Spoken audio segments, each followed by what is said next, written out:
여러분 안녕하십니까? 헬로티비 뉴스입니다. 네, 첫 소식입니다. 지자체 합의가 이뤄지면서 지하철 5호선 연장이 본궤도에 올랐다는 희망 섞인 전망이 나오고 있지만 실제 착공까지는 여러 가지 절차가 남아 있습니다. 네, 조속한 착공이 가능한 건지 또 남은 과제와 해법을 찾겠다며 지역 시민단체와 전문가들이 토론회를 열었는데요. 주요 내용을 이세진 기자가 정리했습니다. 그것에 대해서 이번 토론회에서 전문가들은 5호선 연장 사업의 타당성을 비교적 높게 봤습니다.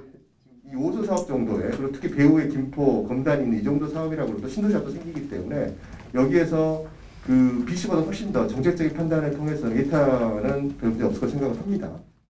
타당성 조사의 어떤 편익 항목도 조금 변화가 있거든요. 그래서 그게 이제 쾌적성이라든지 뭐 정시성 뭐 이런 부분들이 지금 편익 항목이 좀 추구가 됩니다. 그래서 김포가 갖고 있는 혼잡률 뭐 이런 부분들이 아마 편익에 상당히 조금 긍정적으로 작용하기 때문에.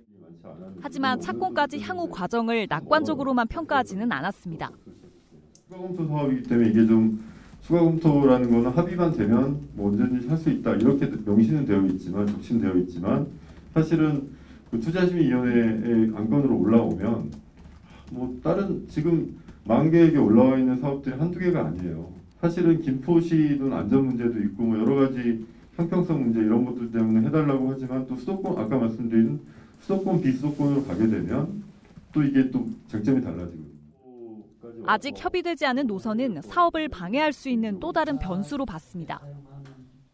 인천하고 김포의 문제 부분은 아직 깔끔하게 정리가 안 된 것 같아요. 그래서 이게 그렇게 이 노선에 대해서 좀 합리적인 기준을 잡는다면 이 주체가 실은 국토부 광역교통위원회에서 이걸 정리를 좀 해줘야 되는데. 시민단체에서는 서울시와의 합의에서 구체화되지 않은 내용들도 앞으로 풀어가야 할 과제로 꼽았습니다. 앞으로 세부적으로 어떻게 합의를 할 것인가 구체적인 교육을 수립해야 됩니다. 서울시하고 건폐량 위치를 어디에 하고 건폐 처리량 업체는 앞으로 어떻게 처리할 것인가 차량 기준은 어디에 둘 것인가. 이날 전문가들은 GTX나 신도시 같은 바뀐 환경에서 최적의 노선을 꼽는 것도 중요하지만 지자체 노선 협의로 착공 시기가 지연될 수도 있는 만큼 정부나 공공기관의 역할이 중요하다고 지적했습니다. 또 사업 당사자인 김포시에는 5호선 추진을 위한 우선순위를 명확히 하고 전략적으로 접근해야 한다고 조언했습니다. 헬로티비 뉴스 이세진입니다. 네, 김포에는 지난 며칠 사이 조정 대상 지역 해제와 콤팩트 시티, 또 5호선 김포 연장 협약 소식까지 잇따랐습니다. 호재가 생기면서 매물을 거둬들인다거나 주택 공급량이 많아서 집값이 더 하락할 것이라는 등의 언론 보도가 양산되고 있는데요. 네, 주민들은 혼란스러울 수 있는데 실제 한강 신도시에 어떤 일들이 일어나고 있는지 직접 연결해서 확인해 보겠습니다. 한국공인중개사협회 김포시 지회 김동신 지회장이 전화 연결돼 있는데요. 자, 지회장님, 현재 이번 소식과 관련해서 실제 부동산 문의가 얼만큼 늘어났는지가 궁금합니다. 부동산 중개업을 하고 계신 입장에서 주로 어떤 문의가 많이 들어오나요? 현재는 어떤 매수인들의 매수 문의보다는 현재 집주인들이 매물이 많이 소화가 되지 않다 보니까 직접 중개사무소에 전화를 걸어서 지금 집이 잘 왜 안 팔리는지 가격을 낮춰도 왜 안 팔리는지 이런 문의들을 많이 주시고 있는데 지금 문의는 아까 말씀하신 것처럼 5호선 김포 연장이라든지 콤팩트 시티가 발표되고 난 다음에 시세가 어떻게 될 것인지에 대한 문의들이 조금 많은 편이에요. 네, 매물을 거둬들이고 있다는 소식들이 있던데 사실인지 궁금합니다. 어떻습니까? 아주 없다고는 할 수 없겠죠. 체감할 정도로 이렇게 매물을 거둬들이는 분위기는 아닌 것 같고요. 오히려 매도가가 너무 급격히 하락한 실망감에 매도를 포기하고 거둬들이는 경우는 좀 있는 것 같아요. 지금 매매가 먼저 선행해서 하락을 하고 난 다음 전세도 같이 따라서 이제 하락을 하고 있습니다. 지금 문제는 수급인데요. 공급 공급, 매매도 그렇고 이제 전월세도 그렇고 시장에 공급되는 것보다 수요가 적으니까 당연히 가격은 내려갈 수밖에 없는 구조가 되고 있어요. 공급이 이제 어, 한강 신도시 같은 경우에는 인접한 검단 신도시에 이제 입주 물량이 많다 보니까 그 전월세 그 수요자들이 좀 분산되는 효과 때문에 기존의 매물들이 어, 시장에서 다 소화되지 못하고 적체되기 때문에 자꾸 내려가는 현상이 일어나는 거죠. 예, 조정적 해제 이후에 매도, 문의나 거래 변화가 있었는지 이 부분도 궁금합니다. 조정 지역 해제는 이제 김포 지역만 해당되는 게 아니라 서울, 과천, 하남, 뭐 성남 등을 제외한 수도권, 인천 전역이 이제 해제되었기 때문에 조정 지역 해제에 따른 기대감은 크게 없는 편이었어요. 실제 매수 문의도 많지는 않았고요. 다만 이제 5호선 연장 관련해서 역사가 생길 것으로 이제 예상되는 지역에 소형 아파트 위주로 해서 투자 분위기는 몇 건 정도 있었던 것 같습니다. 네, 4만 6천 세대 공급 계획이라서 집값 하락에 대한 걱정들도 있을 것 같은데요. 현장에서는 어떻게 받아들이고 계세요? 기사를 보거나 뭐 카페 등을 통해서 정보를 이렇게 얻으신 분들은 간혹 이제 이런 문의를 하세요. 뭐 그런데 저는 도시는 이제 커질수록 인프라도 더 형성이 되고 그렇기 때문에 호재이지 악재라고는 말씀드리지 않고 있어요. 그리고 이제 콤팩트 시티가 음, 우리 김포의 고천이나 풍무처럼 기존 그 한강 신도시보다 서울 쪽에 붙어서 조성된다면 한강 신도시에는 악재일 수도 있지만 우리 기존 한강 신도시 중간에 이제 들어서는 거기 때문에 오히려 한강 신도시와 더 시너지가 날 수도 있다. 이렇게 저는 고객들에게 설명하고 있어요. 네, 5호선 김포 연장 협약 소식이 반가웠을 텐데 주민들이 느끼고 있는 기대감은 어느 정도인가요? 5호선 연장에 대한 기대감은 GTX보다 5호선에 대한 기대감이 더 큰 것 같아요. 이렇게 환승 없이 빠르게 이렇게 서울로 진입하는 부분에 대해서 이제야 제대로 된 뭐 교통 대책이 이루어졌다 이렇게들 인식하는 것 같습니다. 네, 알겠습니다. 여기까지 듣겠습니다. 한국공인중개사협회 김포시지회 김동신 지회장이었습니다.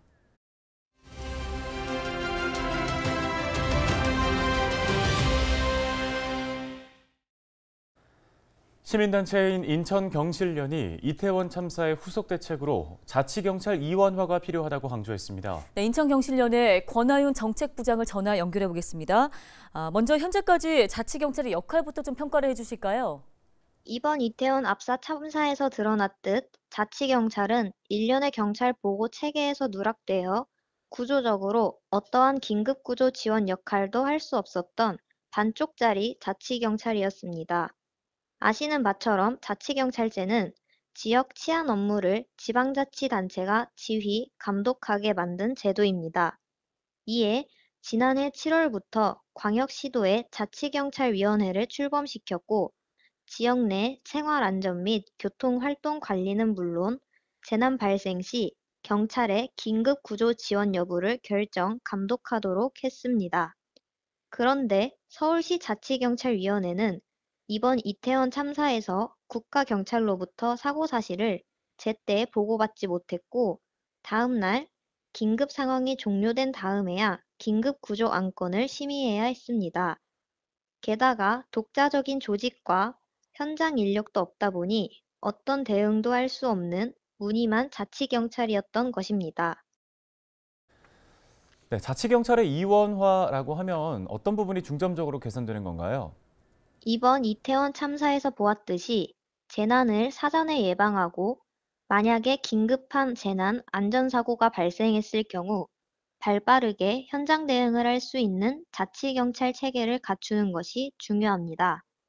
그래서 자치경찰 출범을 요구해왔던 시민사회와 전문가들은 국가경찰과는 분리된 독자적인 자치경찰 조직이 만들어져야 한다고 주장했습니다. 이러한 정책을 자치경찰 이원화라고 부릅니다.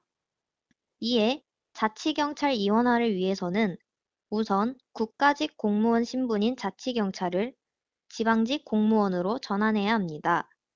그래야 자치경찰위원회, 즉 지방자치단체의 지휘, 감독을 받습니다. 그리고 지역 현장에서 업무를 수행하고 있는 지구대나 파출소 경찰과 긴급재난안전사고 대응의 일선에 있는 112 상황실을 국가경찰이 아닌 자치경찰로 시급히 전환해야 합니다. 그래야 소중한 시민의 생명과 안전을 지킬 수 있습니다. 네, 끝으로 인천시가 재난과 안전사고에서 시민들을 보호하기 위해 어떤 방안들을 추가적으로 마련해야 한다고 보시는지요? 300만 명의 인구를 자랑하는 인천시도 대규모 다중이용시설과 장소가 산재해 있습니다. 언제 발생할지 모르는 재난 및 안전사고를 대비하기 위해서는 현장 중심의 대응 체계 마련이 급선무입니다. 이에 시민 다중시설 이용과 장소에 대한 점검과 대책 마련이 필요하며 이를 위해 현행 광역시도 중심으로 설치된 자치경찰위원회가 현장의 구청 단위까지 조직될 수 있도록 제도 개선에 나서야 합니다. 특히 긴급한 재난안전사고 발생 시 112 상황실과 119 구조대의 역할이 크기에 인천시가 이들 조직을 통합 운영할 수 있는 방안도 정부에 요구해야 합니다. 네, 여기까지 듣겠습니다. 인천경실련 권하윤 정책부장이었습니다.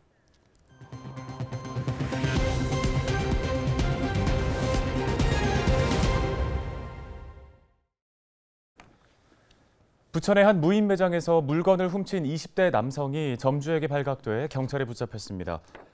부천 원미경찰서는 18일 상점에서 밀키트 제품을 훔친 혐의로 20대 A씨를 붙잡아 조사하고 있다고 밝혔습니다.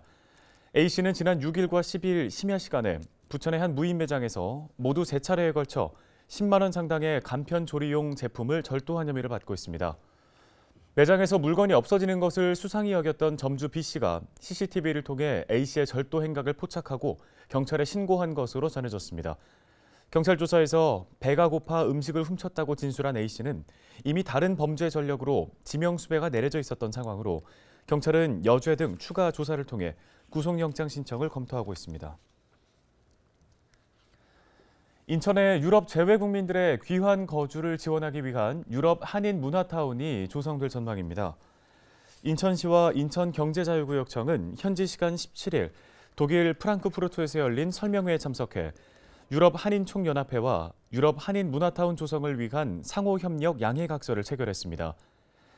이번 체결에 따라 인천시와 인천경제청, 총연합회는 유럽 한인 문화타운 조성 및 재외동포청 인천 유치를 위해 상호 협력 관계를 유지하기로 했는데요.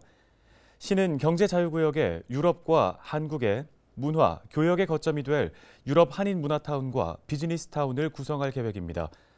이들 타운은 유럽 등에 거주하는 재외국민의 귀환 거주를 지원하고 유럽의 명품 소상공인 산업과 중소기업을 유치하는 역할을 하게 됩니다. 인천경제청은 앞으로 이들 타운 조성에 대해 구체적인 추진 방식과 위치 등을 검토할 방침입니다. 또한 이날 유럽 한인총연합회는 재외동포청 인천 유치 지지 선언문을 발표해 인천 유치에 힘을 실었습니다. 인천시가 인천 이음 캐시백 유지, 결제 수수료 감면을 추진합니다. 인천시는 지역화폐인 인천 이음의 소상공인, 시민 혜택 확대에 중점을 두고 신규 운영 대행사 우선 협상 대상자인 코나아이 농협은행 컨소시엄과 협상을 진행할 계획이라고 밝혔습니다. 지난 9월 발표한 인천 이음 개편 방안에 따라 운영 대행사가 받는 결제 수수료 중 일부를 환원해 연매출 5억 원 이하 가맹점의 결제 수수료를 제로화하고 연매출 5억 원 이상 10억 원 미만 가맹점의 결제 수수료 역시 일부 감면을 추진하기로 했습니다. 아울러 운영 기간에 연차별 회계정산 용역을 추진하는 한편 용역 결과와 시민 충전금 등이 포함된 선수금 내역을 시민들에게 투명하게 공개할 방침입니다. 또한 모바일 간편 결제 도입과 온오프라인 고객센터 마련, 시정 혁신을 위한 정책 플랫폼 구축, 배달, 택시, 지역 쇼핑몰 플랫폼 연계 서비스 확장 등도 추진할 계획입니다. 부천 아트센터 소공연장에서 밴드, 클래식, 국악 등의 시범 공연이 펼쳐집니다. 18일 오후 열린 가수 하림과 아프리카 오버랜드 밴드의 공연을 시작으로 다음 달까지 이어지는데요. 오는 21일에는 부천 오페라단 등 지역 6개 예술단체가 공연하는 어쿠스틱 콘서트가, 25일에는 현악 4중주 등 클래식 공연이 열리고 이어 국악 연주단 우리소리 바라지의 전통 연희 공연이 다음 달 2일 선보입니다. 네, 뉴스 마칩니다. 고맙습니다.